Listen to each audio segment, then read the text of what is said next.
군사력으로 우리나라를 침략하는 것이 아니고 우리나라 정치 지도자 중에서 친중 정치 지도자들을 중국이 뒷받침하고 지원하고 있습니다. 대한민국에 그럼 누가 중국 말을 듣고 친중 정치인인가? 다 알다시피 문재인 정부 때 우리 원자력 발전 폐쇄하고 중국에서 수입해온 태양광 완전히 민주당이 한 짓 아닙니까?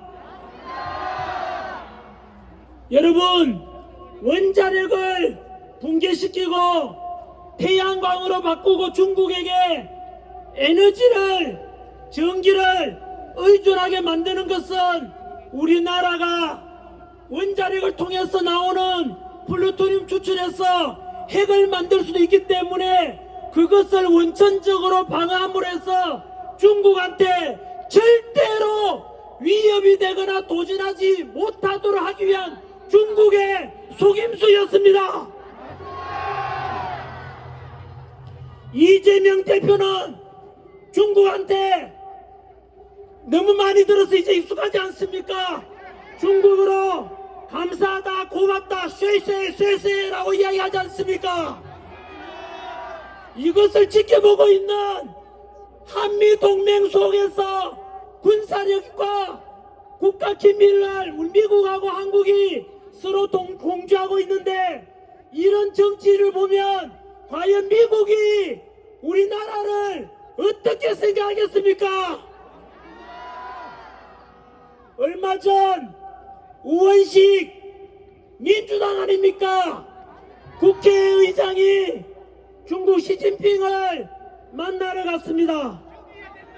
현재 우리나라 대통령께서는 구치소에 갇혀 계시는데 국가 서열 2위라 볼 수 있는 국회의장이 미국 대통령 취임식에는 못 가고 어떻게 시진핑을 자기 마음대로 만나고 도대체 무슨 이야기를 나누고 무엇을 넘겨주고 있는지를 국민들은 의구심이 들지 않겠습니까?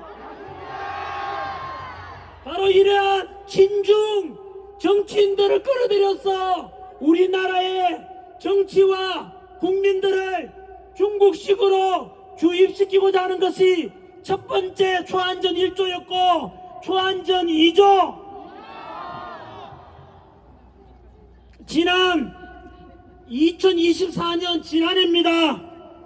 삼성전자의 임원과 연구원 두 사람이 삼성전자의 20나노급 D램 반도체 생산에 필요한 700여 개 단계의 공정정보를 유출하였으며, 유출된 기술의 경제적 가치는 약 4조 3천억 원으로 추산되며, 이는 삼성전자가 해당 기술 개발에 투입한 비용과 맞먹는 규모라고 합니다.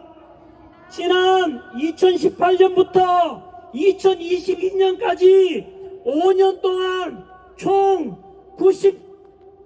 95건 피해액이 무려 23조 원이랍니다마는 많게는 수백조 원의 경제적 가치를 중국으로 넘겨줬다고 합니다. 그런데 이들에 대한 처벌은 너무나 가벼웠습니다. 왠지 아십니까? 지난해 부산에 정박 중인 미국 항공모함 중국 유학생이 드론으로 촬영하다가 걸렸습니다. 실제로 중국 유학생이라 했지만 수사 과정에서 드러났지 않습니까? 포렌식으로 수사해보니까 항공모함만 찍은 것이 아니고 평택 미군 기지와 국정원까지도 모두 다 촬영했고, 하지만 여러분, 이 간첩에 대해서 처벌할 수 없었습니다. 왠지 아십니까? 지난해 간첩죄를 개정해서 중국인이든 외국인이든 우리나라 국가기밀 빼가고 첨단 기술 유출시키는 이런 범죄에 대해서 간첩죄를 적용하자고 했는데 민주당이 반대했습니다. 민주당은 다시 응답해야 되고, 민주당 지지했던 국민 여러분, 그리고 민주화 운동했던 분들께서 답변하십시오. 민주당이 간첩죄 개정을 반대했습니다. 민주당은 왜 간첩죄 개정을